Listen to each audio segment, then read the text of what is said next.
자, 오늘 말씀을 가지고 살리는 문을 열자, 살리는 문을 열자라는 제목으로 함께 은혜 나누겠습니다. 오늘 본문 중에서 특별히 1절에서 3절 말씀 중심으로 그렇게 짧게 좀 묵상한 것을 나누겠습니다. 자, 문 하면 어떤 기능이 있죠? 문은 열고 닫는 것이지요. 어딘가 들어가고 또 나가는 것입니다. 그런데 그 문 중에서 벽이 없는 문이 있습니다. 벽이 없는 문, 바로 길을 연결하는 문들이죠. 그래서 저희가 관문이라고 합니다. 자, 오늘 이 말씀을 가지고 이 관문 도시에 대한 얘기를 좀 하고 또 그 중에서 살리는 문에 대한 얘기 좀 해보겠습니다. 오늘 제목을 제가 살리는 문을 열자라고 정했으니까 그 반대가 되는 죽이는 문이 있지 않겠습니까? 근데 오늘 내용이 사실은 열려있는 문들이 많이 있는데, 근데 그 내용들을 보니까 다 죽이는 문들이 있다는 것이죠. 즉 죽이는 문은 무엇이냐? 바로 풍요의 문이고 또 물질의 문입니다. 하나님께서 없는 그런 문들이죠. 그러나 살리는 문은 무엇인가 보면 이 본문 가운데 숨어져 있는 그 복음의 문, 그리고 전도의 문이다 생각이 듭니다. 오늘 말씀을 통해서 저의 삶 가운데, 우리 삶 가운데 그 죽음의 문들, 죽이는 문들을 다 닫으시기 원하고 살리는 문들을 여시기 바랍니다. 그리고 우리 자신뿐만이 아니고 우리 자신이 누군가를 향해서 죽어가는 문들을 닫고 또 그들을 살리는 문들을 열어주는 사람 될 수 있기를 주의 이름으로 축원합니다.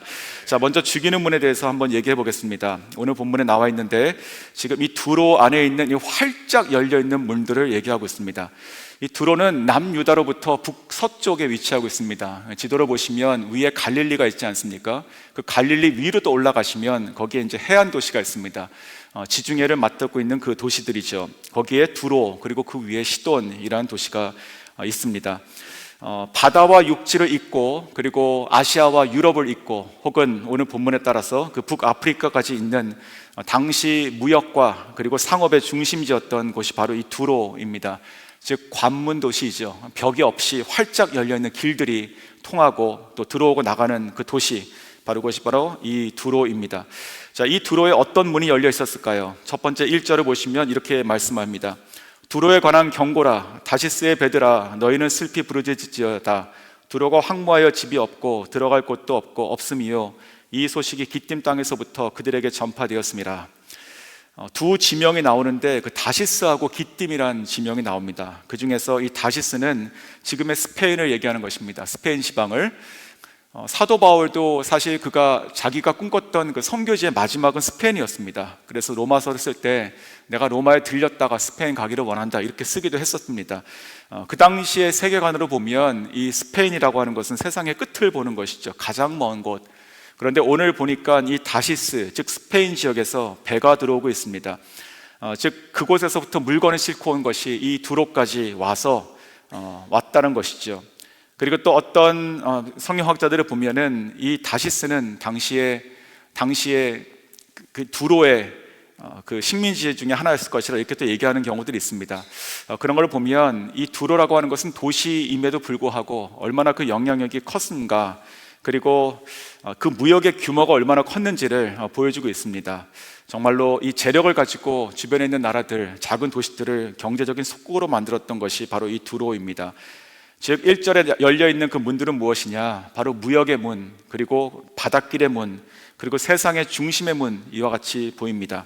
자, 2절로 가시면 또 어떤 문들이 있을까요? 제가 읽어드리겠습니다. 바다에 왕래하는 시돈 상인들로 말미암아 부요하게 된 너희 해변 주민들아 잠잠하라. 자, 여기는 또 다른 새로운 도시가 하나 나오는데 바로 시돈입니다. 시돈. 자, 시돈의 상인들이 나오죠. 이 시돈은 두로에서 약 40km 정도 위에 있는 도시입니다. 즉 바다로도 올 수 있고 육지로도 올 수 있는 것이었죠. 용로도 열려 있고 바닷길로 열려 있습니다.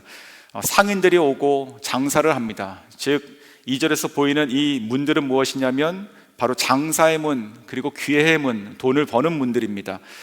이런 걸 통해 가지고 지금 여기서 보면 시돈 상인들로 말미암아 두로가 부여졌다고 되어 있는데, 이것은 시돈이 그 부여의 소스가 되고 그리고 두로가 붙어가지고 부여하게 됐다는 말이 아니라 반대입니다. 두로가 기회의 문을 열었고 장사의 문을 활짝 열었으니 시돈 사람들도 그곳에 와서 장사하며 서로가 부여하게 됐다는 것이죠. 돈이 돈을 벌어주고 있는 모습을 지금 보고 있는 것입니다. 요즘식으로 얘기하면 일종의 역세권과 같다 생각이 듭니다. 두로라고 하는 그 도시가 하나 이렇게 위로 쭉 올라오니까 마치 보자기를 들듯이 쭉 끌어올리니까 옆에 있는 것이 따라 올라오는 것처럼 그 주변에 있는 작은 도시들이 또 같이 부유하게 되는 그런 모습들을 보이고 있습니다. 즉 3절에서 2절에서도 활짝 열려있는 문들은 바로 이 기회의 문, 그리고 장사의 문이 열려 있습니다. 자, 3절 이어가 보겠습니다. 자, 3절 보시니까 10월의 곡식 곧 나일의 추수를 큰 물로 수송하여 드렸으니 열국의 시장이 되었도다. 역시 이것도 두로에 대한 말인데, 여기서 10월은 나일강을 뜻하는 것입니다. 그러니까 10월의 곡식은 곧 나일의 추수, 곡물을 얘기하는 것이죠. 나일강, 즉 그 당시 애굽에서 곡물이 들어와서 지금 두로로 들어온 것이고, 성경 보니까 열국의 시장이다 라고 되어 있죠. 국제시장이죠, 일종의. 그 곡물들은 이 두로에서 또 세계로 뻗어나가서 많은 사람들이 와서 사갔다, 이렇게 볼 수 있는 것입니다. 이 3절에서도 보면 이 부요의 문이 활짝 열려 있습니다. 식량의 문이 있죠. 배고픔이 없습니다. 그리고 열국의 문, 세계로 나갈 수 있는 그런 문들이 활짝 열려 있습니다. 자, 이상 1절부터 3절을 보시면 이 두로라고 하는 것은 참으로 풍요로운 나라로 보입니다. 없는 것이 없습니다. 정말 잘 먹고 잘 살 수 있는 모든 인프라가 다 갖춰져 있습니다. 모든 기회와 자원 다 있고 사람들이 모이고 들어가고 나가고 하는 정말 게이트웨이 같은 그런 관문 도시인 것이죠. 그런데 왜 이것이 심판의 대상이 됐을까요? 왜 이것이 하나님께서 닫아야 되는 문이 됐을까요? 바로 결론적으로 말씀드리면 이것은 바로 하나님이 없는 물질이고 하나님이 없는 그런 풍요의 문이었기 때문에 그렇습니다. 요즘식으로 얘기하면 이 당시에 그 부요 두로에 가면 아마도 아침부터 저녁까지 현금이 막 돌았을 것입니다. 캐시플로우가 도는 것이죠. 매일매일 아침에 항구에 와가지고 사람들이 새로운 물건을 막 내리고, 그리고 100길로 또 600길로 사람들이 와가지고 장사판이 벌어지고, 거기에 모든 사람들이 모이고 국제시장이 벌어지고, 그 주변에 있는 해변에 있던 사람들은 그것으로 인해서 먹고 살게 되고 하는 것들이 끊임없이 일어났을 것입니다. 이런 모든 것의 중심이 되었던 것이 바로 이 두로라고 하는 한 도시입니다. 그들의 풍요로움은 더 쌓여갔을 것이며, 그리고 그 물질은 더 그들의 추구 대상이 되었을 것입니다. 이러한 경우가 되면 하나님이 필요 없어지는 것이죠. 하나님이 혹 필요하다면 자기들의 욕망을 채울 수 있는 그저 풍요의 신, 바로 바알만 필요했을 것입니다. 하나님께서 없는 이 풍요의 문들은 나를 죽이는 것입니다. 결국은 나를 죽이는 것이죠. 우리 가운데 이런 문들이 있다면 아주 작은 문이라 하더라도 저희는 닫아야지만 살게 되는 것입니다. 자, 성경을 통해서 그러한 경우가 하나 있었습니다. 아주 끔찍한 이야기인데 잘 아시는 것이죠. 이 두로와 시돈은 이방 나라입니다.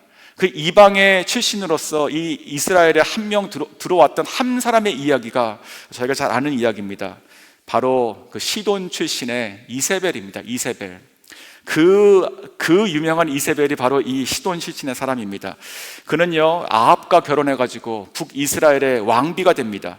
그리고 그는 저는 평소에 이런 궁금증이 있었습니다. 어떻게 이 이세벨이라는 사람은 한 사람이 이 아합과 온 이스라엘을 자기 손아귀에 이렇게 쉽게 다 쥐고 했을까? 어떻게 이 한 사람이, 이방 사람이 들어와가지고 어떻게 모든 나라를 이렇게 눈이 멀게 했을까 생각이 들었는데, 이 말씀을 묵상하면서 한 가지 좀 힌트 얻게 되는 것 같습니다. 바로 이 이세벨이 자기가 보고 배운 대로 행했다는 것이지요. 자기가 보고 배운 대로, 자기가 태어나가지고 자라면서 보고 배웠던 그 세상의 원리, 그 시장의 원리, 그 돈이 추구하는 그것들, 그리고 어떻게 사람을 속이고 이문을 남기며 어떻게 부유해질 수 있는가를 그는 보고 배웠던 것입니다. 그의 눈에는 아마도 이 아합이 참 답답하고 순진하게 보였을 것 같습니다. 돈이면 다라고 그러는데 아니라고 그러고, 그리고 세상의 풍요의 신을 섬겨야 되는데 그것이 아니라 거룩하고 무서운 하나님을 섬기는 것 같고, 하나님을 섬기는 것은 그렇게 힘든 것이고, 그런 것을 보면 이세벨의 눈에는 이 아합은 정말로 순진한 사람이고, 근데 너무나 갑갑한 사람이 아니었을까 생각이 듭니다. 그래서 그는 자기가 하던 대로, 자기가 살아왔던 대로 하기 시작하게 됩니다. 이 이세벨은 정말로 성경에 나와 있는 그 누구보다도 자기가 원하는 것을 반드시 해야 되는 사람이었습니다. 그래서 자기가 했던 첫 번째가 무엇이었습니까? 자기가 섬겼던 왕을, 신을 데려오기 시작합니다. 그것이 바로 바알이죠. 그래서 그 사마리아 땅에다가 바알 신당을 짓고 거기다가 그 제사를 지내게 되고 또 아사라상을 깎아가지고 같이 놓게 되고 자기뿐만이 아니고 자기 개인 신앙생활이 아니죠. 자기 남편이었던 아합도 거기 절하게 하고 또 통해가지고 온 이스라엘을 다 하나님을 배반하게 하는 그런 우상 숭배를 하게 했던 사람이 바로 이 이세벨이었습니다. 뿐만 아닙니다. 사람을 상대하는 것도 똑같았습니다. 대표적인 예가 바로 나봇의 포도원을 빼앗는 것이죠. 원래는 돈을 주고 살라고 했습니다. 아합 왕이. 근데 그거 팔지 않았지 않습니까? 그랬더니 이세벨이 가가지고 어떡합니까? 그 돈을 주고 살 수 없으니까 결국 이를 꾸며가지고 그를 죽이고 빼앗아 옵니다. 결국은 자기가 원하는 것을 반드시 해내야 되는, 마치 이 두로와 시돈의 그 생활 방식 그대로 가져오게 되는 것이지요. 뿐만이 아닙니다. 이 이세벨의 마음속에는요 더 큰 꿈이 있었던 것 같아요. 자기 밑에 있었던 이 남유다까지 먹고 싶었던 마음이 있었던 것 같습니다. 어떻게 알 수 있느냐? 그가 아합과 결혼해가지고 난 딸이 있습니다. 아달랴라고. 그 딸을 결국 그 밑에 있었던 여호사밧 왕의 사위로 보냅니다. 그 며느리로 보냅니다. 그래가지고 그 아들이 결국 나중에 왕이 됩니다. 그게 여호람입니다. 여호람과 여호사밧을 비교하면 아주 극명하게 바뀝니다. 여호사밧은 하나님을 섬기는 선한 왕이죠. 근데 그의 바로 아들이었던 이 여호람은 이 여자를 잘못 얻어가지고 완전 악한 왕이 됩니다. 그것도 성경에 그런 이 딸에 대한 이야기가 나오지 않지만 저는 이렇게 생각할 수 있는 것입니다. 이 아합에게 했던 이 이세벨을 꼭 똑같이 본받은 것이지요. 똑같이 본받아가지고 밑에 내려가서 그 나라의 왕조를 망하게 했던 것이 바로 이 이세벨과 그리고 그 딸이 아니었을까 생각이 듭니다. 이런 식으로 작은 한 사람이 이 한 나라에 들어와도 그 나라가 다 초토화되는 것을 보게 되는 것이지요. 오늘 이 이세벨의 얘기를 통해서 또 오늘 본문을 통해서 보게 되는 것이 똑같습니다. 우리 가운데도 이 유혹이 있지 않습니까? 물질의 유혹, 또 풍요의 유혹들이 있습니다. 하나님이 없는 것들. 그런데 그런 것들이 아무리 작은 것이라 하더라도 우리 삶 가운데 들어와서 나의 삶을 망치기 시작한다는 것이죠. 그것이 결국 끝에 가면 다 망해버리는 것입니다. 하나님께서 다 부수시고 닫으시고 우리 인생이 망하는 것이죠. 오늘 이 성경을 보면서 그걸 깨닫기 원합니다. 아무리 좋은 기회라 하더라도, 아무리 내 눈에 좋게 보이다 하더라도 하나님의 뜻이 아니면 가지 않아야 되는 것이고, 하나님께서 원하지 않는 것이라면 절대로 열어서는 되는 것이 아닙니다. 그것의 끝에는 반드시 심판이 있는 것이고 또 우리가 망한다는 것을 잊지 않으시면 좋겠습니다. 자, 두 번째 간단하게 생각해 볼 것은, 그렇다면 어떤 문을 우리가 열어야 되겠습니까? 어떤 문을 열어야 되겠습니까? 오늘 본문을 보시면 하나님의 문을 열어야 되는 것이죠. 신앙의 문을 열어야 되는 것이죠.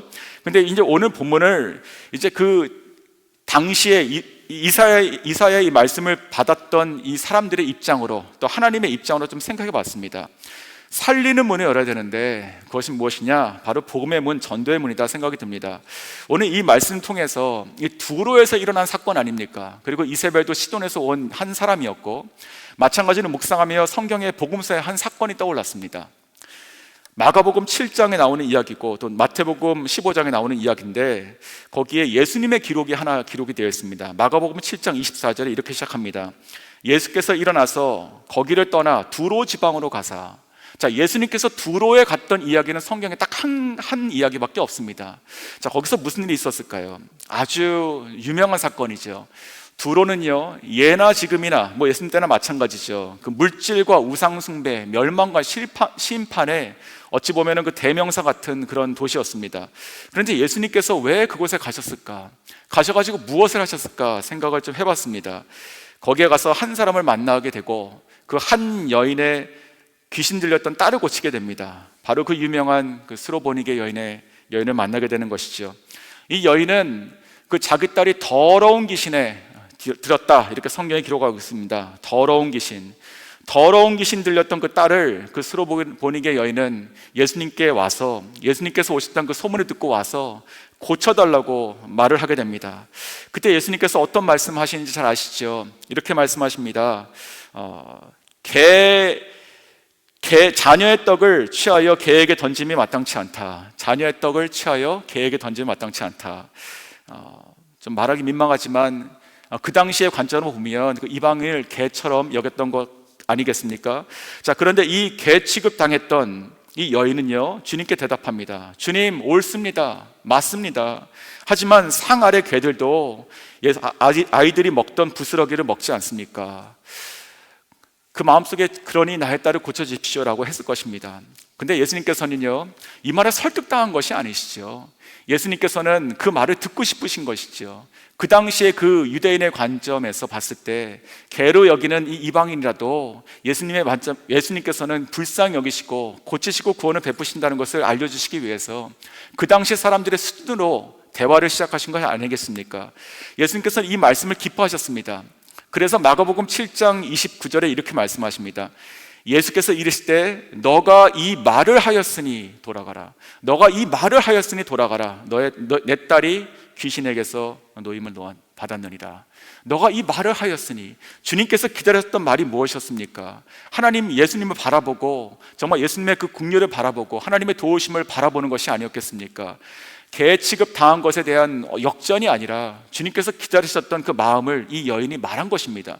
그랬을 때 주님께서 고쳐주셨죠.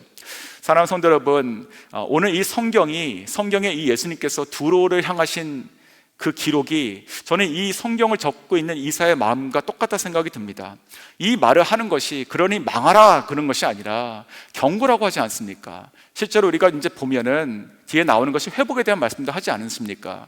하나님께서 이 말씀을 하시는 것은 그러니 내가 법대로 공의대로 이렇게 다 심판하겠다, 죽이고 닦겠다라고 하는 것이 아니라 이렇게 될 것이니 이 말을 듣고 돌이키라는 것이 아니겠습니까? 하나님께서는 오늘도 우리에게 똑같은 말씀하신다 생각이 듭니다. 우리 가운데 있는 그 작은 문이라도 우리가 닫아야지만 사는 것이고, 또 우리가 해야 될 것은 그러한 세상 가운데 살아가는 사람들 앞에서 우리가 구원의 문, 복음의 문, 그리고 전도의 문을 열어야 된다 생각이 듭니다. 오늘 본문은요, 그 이사야가 지금 주변에 있는 많은 나라들에 대해서 심판에 대한 얘기를 쭉 해오고 있는 것에 대한 마지막입니다. 마지막이 이 두로와 시돈에 대한 얘기를 하고 있는데, 어찌 보면 이 두로와 시돈이 지금 현대를 살아가는 저희들과 가장 가깝습니다. 그렇지 않습니까? 굉장히 물질적이고, 그리고 정말로 그 욕심과 탐욕이 있고, 그리고 뭔가 경쟁하고 활발한데 경쟁하고 그러지 않습니까? 그런데 그것이 결국 추구하는 것이 하나님 없는 부여와 물질이라면 그것은 결국 다 망하는 것이다 라는 이 메시지가 저희들에게도 있는 것이고, 또 우리 그러한 시대를 살아가는 저희들이 어떻게 살아야 되는지를 저희가 또 보게 되는 것이지요. 저 여러분도 마찬가지로 오늘 우리에게 있는 이 죽음의 문들 다 닫으시기 원하고, 그리고 정말로 이 복음과 그 사람을 살리는 복음과 전도의 문을 여시면 좋겠습니다. 저희를 통해 가지고 저희 주변에 있는 사람들이 이러한 모양에서 닫혀지고 하나님을 바라보고 정말 참되신 곳으로 나갈 수 있으면 좋겠습니다. 그러시기 원하십니까? 자, 오늘 말씀을 좀 짧게 마쳤는데 기도하기 전에 제가 좀 한 가지 소개해드리고, 그리고 함께 기도했으면 좋겠는 것이 있습니다. 다 아시는 것이지요. 오늘 저희 교회에서 처음으로 시작하는 전도 폭발 1기가 시작됩니다. 전도 폭발, 그 이름 되게 좋지 않습니까? 전도도 좋고 폭발도 좋지 않습니까? 지금까지 저희가 22년 동안 있었지만 저희 교회 자체적으로 하는 전도 폭발은 오늘이 시작입니다. 오늘이 시작이에요. 그런데 저는 그런 생각이 듭니다. 오늘 이 시작하는 것이 하나님께서 부흥의 때를 준비하시는 것이 아닌가 생각이 듭니다. 물론 지금까지도 그러셨지만 정말로 전도 폭발이 시작되는 이것이 우리 교회의 큰 축복이라 생각이 듭니다. 오늘 그래서 제가 그 영광스러운 이름들을 한번 호명해 드리겠습니다. 기억하시고 또 그 이름을 자랑스럽게 여기시고 또 기도하셨으면 좋겠습니다. 훈련자가 6명 있습니다. 김승환, 은정 부부 있고, 제가 존칭 생략하겠습니다. 박광모, 김경원, 서평광, 안진원, 이 6명은 저희들의 전도폭발 훈련생들을 훈련시키는 그런 조교와 같은 분들입니다. 그리고 준 훈련자가 2명 있습니다. 박상현, 홍희승. 자, 이분들은 도와서 그리고 함께 훈련할 분들입니다. 그리고 이제 13분의 이름을 호명하겠습니다. 이분들은 이제 훈련받아서 이제는 전도의 문을 열고 생명의 문을 열겠다라고 작정하신 분들입니다. 권준희, 김경민, 김승기, 김슬기, 김정선, 김재미, 김태희, 문신정, 박선민, 백종선, 신지연, 원진혁, 홍현철, 엘리아나 김. 자, 이 13분의 이름들을 제가 좀 기억했으면 좋겠습니다. 전도 폭발은 되게 느리게 가지만 나중에 이것이 배가로 증가하는 그런 사역 아니겠습니까? 그 제자 훈련입니다. 결국은 한 사람이 2명을 케어하고, 그렇게 3개월, 6개월을 훈련하고, 또 나중에 또 그 사람이 또 사는 사람 불러가지고 훈련하고 하는 것입니다. 3년이 지나면 몇 명이 되겠습니까? 저희가 바라고 꿈꾸는 것입니다. 이것은 3년이 지나면 1년에 2번씩 간다고 치겠습니다. 12명, 25명 되죠? 50명 되죠? 100명 되죠? 200명 되죠? 저는요, 이런 꿈을 꾸게 됩니다. 저희가 비전센터를 짓고 건립하고 하나님께 봉헌하지 않겠습니까? 봉헌하면 하나님께서 예비하신 영혼들을 많이 보내주실 것입니다. 지금도 그렇고 앞으로도 계속 그래야 되는 것이죠. 그 영혼들 누가 맡아가지고 복음 전하겠습니까? 누가 하겠습니까? 훈련받은 자들이 해야 되는 것이죠. 저는요, 그런 생각이 듭니다. 지금 우리가 시작한다는 거, 글쎄 별 감흥이 없겠지만 하나님께서 정말로 그것을 위해서 준비하신다면 저희 교회 가운데 훈련된, 무장된 복음을 전할 수 있는, 정확하게 전할 수 있는 사람들이 지금으로부터 3년, 5년 내에 100명이 나와야 되는 겁니다. 100명. 그 100명이 맞이할 수 있는 사람들을 우리가 받게 되는 것이 아니겠습니까? 그래서 오늘 아침에는 기도하실 때 하나님, 우리가 살리는 문이 무엇입니까? 정말로 이 두로와 시돈도 하나님께서 정말 하나님의 사람이 있다면 보내가지고 복음을 전하지 않았겠습니까? 아버지, 오늘 시작하는 이 우리 교회 자체로 시작하는 이 전도폭발 1기 13명의 이름을 우리가 기억하고 그리고 그들을 위해서 기도하기 원합니다. 그들이 이제부터 시작하는 그 훈련 과정을 끝까지 포기하지 않길 바라고, 정말 포기하지 않고 잘 외우고 끝까지 인내해서 하나님의 전도자로 무장되기 원합니다. 우리의 모든 직분이 다 떨어지더라도 천국 가가지고 뭐 하다 왔냐 물어보면 우리가 전도자라고 얘기할 수 있으면 좋겠습니다. 그러한 자들이 13명부터 시작되기 원하고, 그것이 확산되기 원하고, 그것이 우리 교회의 부흥을 위해 준비하는 하나님의 무장된 예비한 자들 될 수 있기 원합니다. 여러분들 같이 기도했으면 좋겠고, 그리고 나가실 때 또 우리 전도팀에서는 그 이름을 새겨가지고 준비했다고 하는데, 받아가시면 주머니에 넣으시고 지갑에 넣으셔가지고 13주 동안 보시면서 기도해 주시면 좋겠습니다.